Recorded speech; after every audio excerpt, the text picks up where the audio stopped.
Somewhere in the mountains of southwestern Iran, an American service member is running, not metaphorically, not in the abstract sense that soldiers speak of when they describe the fog of war. Literally running, or hiding, or injured, or worse, in the rugged terrain of Koyuleh and Boye Ahmed province, deep inside enemy territory, while the most powerful military on earth scrambles every available asset to find him before Iran does. This is not a training exercise. This is not a simulation. This is the real thing. The kind of moment that defines wars, breaks presidencies, and changes the calculations of every nation watching from the sidelines. And Iran just put a price on its head. On the morning of April 4th, 2026, Iranian state television broadcast an extraordinary message to its citizens.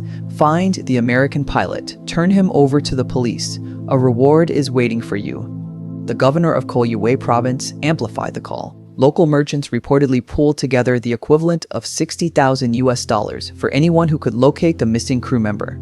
Anchors on state-affiliated channels used the words enemy pilot, a deliberate, calculated choice of language designed to turn an entire population into a search party.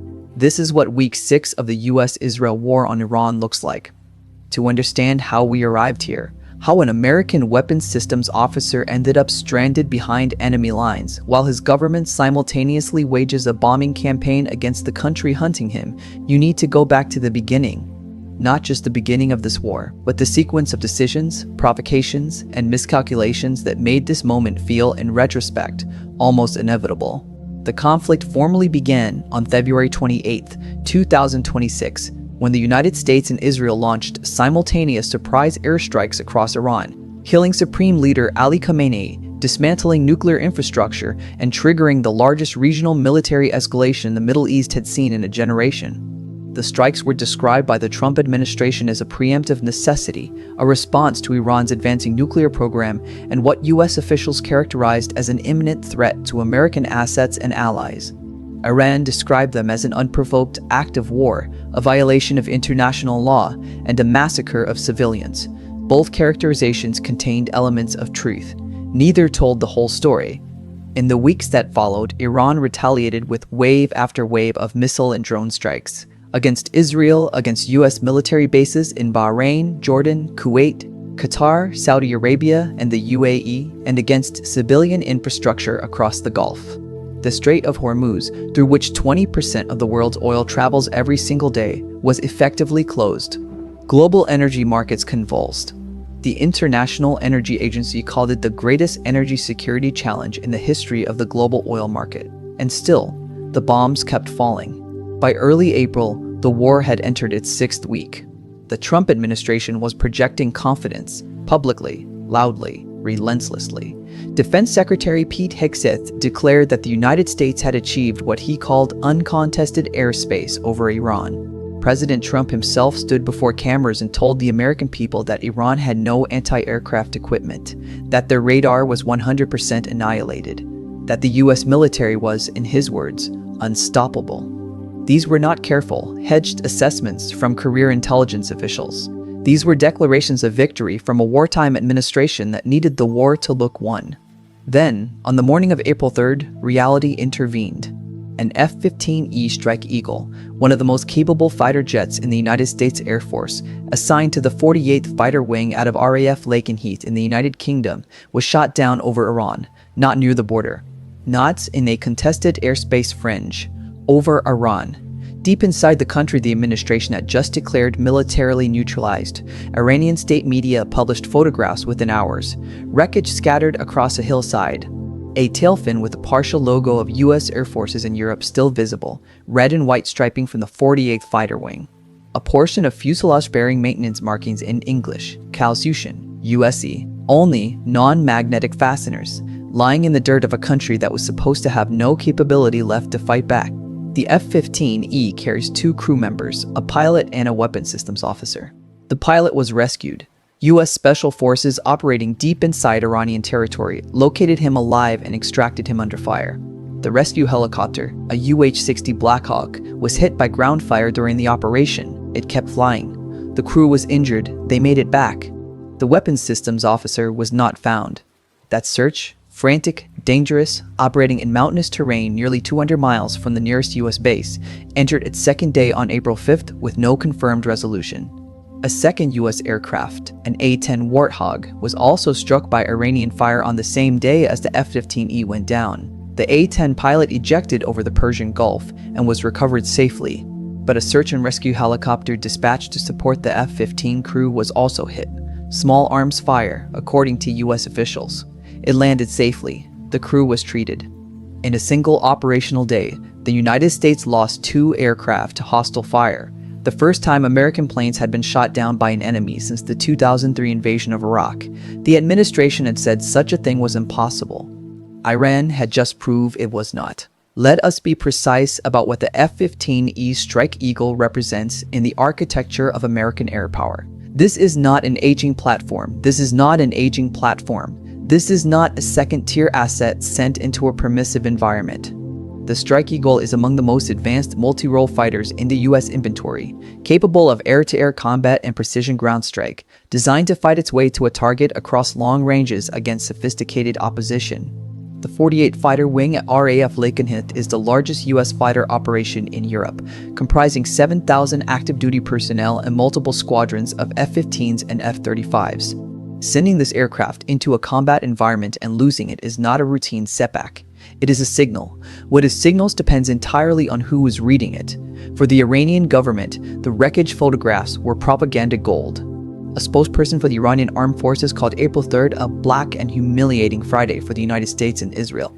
The Speaker of Iran's parliament, Mohammad Bagher Ghalibaf, a hardliner who has emerged as one of the most powerful figures in the post-Khamenei power structure, posted a mocking statement on social media.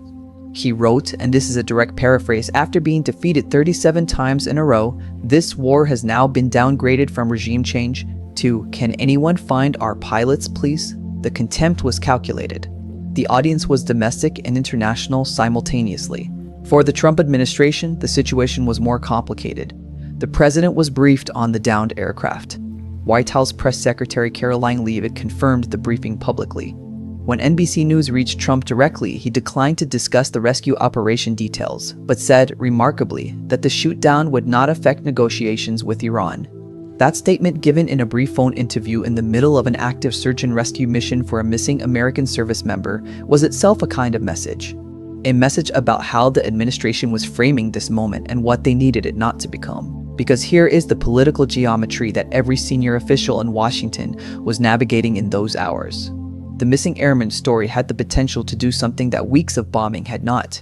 Make the war personal to the American public in a way that transcended geopolitics. A missing soldier in enemy territory. A reward offered for his capture. An entire foreign country mobilized to find him first. This is the kind of story that cuts through the noise of casualty statistics and strategic assessments and strikes directly at the gut of every American family with a son or daughter in uniform. Geopolitical analyst Phyllis Bennis captured the strategic dimension precisely when she observed that the downing of the aircraft, and especially the ongoing search for the missing crew member, could make it significantly harder for the White House to maintain public support for the war, particularly among the MAGA base that had been told repeatedly that this was a clean, decisive, essentially finished operation. It was not finished. The same day the F-15E went down, Defense Secretary Pete Hegseth abruptly fired the United States Army's top general and 2 other senior officers. The timing was striking. The stated reasons were not fully disclosed. The speculation that followed in Washington defense circles was intense and immediate. Was this a planned personnel action that happened to coincide with the worst operational day of the war so far? Was it connected to the shoot-down? Was it a response to internal disagreement about strategy or targeting? No definitive answer has been confirmed.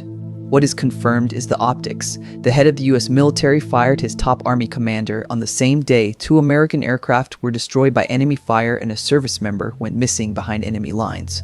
Meanwhile, Iran was operating on multiple tracks simultaneously. Even as it hunted for the missing American airmen in its mountains, it was launching the 87th wave of regional missile and drone attacks since the war began. It struck Kuwait's oil infrastructure and a desalination plant. Iranian drones damaged the Dubai headquarters of Oracle Corporation, a building sitting on Sheikh Zayed Road, one of the most visible addresses in the UAE. The IRGC threatened the facility directly, and satellite-verified footage showed a significant hole in the building's facade. Iran denied some of the broader Gulf strikes, claiming they were false flag operations. The pattern of deniability and escalation continued without interruption. At the diplomatic level, the situation was equally volatile. Trump had issued a 48-hour ultimatum to Iran on April 4th. Accept a peace deal, reopen the Strait of Hormuz, or face the destruction of vital infrastructure. Iran's Central Military Command rejected the ultimatum flatly and publicly. Iranian President Masoud Pezeshkian, in a separate statement, questioned whether the United States was sincere about any diplomatic process at all, accusing Washington of hypocrisy, pointing to the attack that killed the wife of a senior Iranian official as evidence of American bad faith, and appealing to the international community to judge which side engages in dialogue and which in terrorism. The language was designed for an audience beyond Iran's borders. The ceasefire question had already become a hall of mirrors. Trump claimed Iran had requested a ceasefire. Iran immediately denied it. The US did not officially confirm or comment on the report from Iran's semi-official Fars news agency that Tehran had rejected a US proposal for a 48-hour pause. Each side was managing domestic and international audiences simultaneously, and the truth of what was actually being communicated through back channels, to Oman, through Qatar, through whatever intermediaries remained operational, was known to almost no one. What is known and what forms the hard factual foundation beneath all the noise is this. Roughly half of Iran's missile launchers remain intact despite 6 weeks of daily bombardment, according to US intelligence assessments reported by CNN, citing 3 separate sources. Iran has retained the capability to hit targets across the region. It has demonstrated the ability to shoot down American aircraft. It has maintained enough air defense infrastructure to threaten rescue helicopters operating inside its borders. The Pentagon's public narrative of total air superiority does not match the classified intelligence picture that senior officials are actually reading. For the missing weapons systems officer, the human being at the center of this geopolitical maelstrom, every hour matters. Brian Stern, a U.S. Special Forces veteran who founded a company specializing in recovering people from conflict zones, described the mission as very dangerous and more complex than a standard rescue. The crew member had been on the run for more than 36 hours, he noted. A very long time when being actively pursued in mountainous terrain with limited communications and possible injuries. Any rescue attempt would almost certainly happen at night, Stern said, because the US military sees better in the dark than anyone else on the battlefield. But the service member would need to navigate that same darkness to be found. Israel, for its part, canceled planned strikes inside Iran specifically to avoid compromising the search and rescue operation. Israeli intelligence was reportedly being shared with US forces to help locate the missing crew member. That coordination, 2 countries pausing their own offensive operations to prioritize the recovery of 1 American service member, speaks to both the human stakes and the strategic ones. If Iran captures the weapons systems officer alive, the entire political and diplomatic calculus of this war shifts dramatically. 2 scenarios now sit at the center of every strategic calculation in Washington, Tel Aviv, and Tehran. In the first, the United States locates and recovers the missing service member before Iran does. The rescue is conducted at night under fire in terrain that favors neither side. The crew member is brought home. The administration declares it a demonstration of American resolve and capability. The war continues. The 48-hour ultimatum expires. Iran rejects the deadline. Escalation resumes on its existing trajectory, with the Strait of Hormuz still closed, oil prices still elevated, and no clear diplomatic pathway to an end. In the second, Iran finds him first.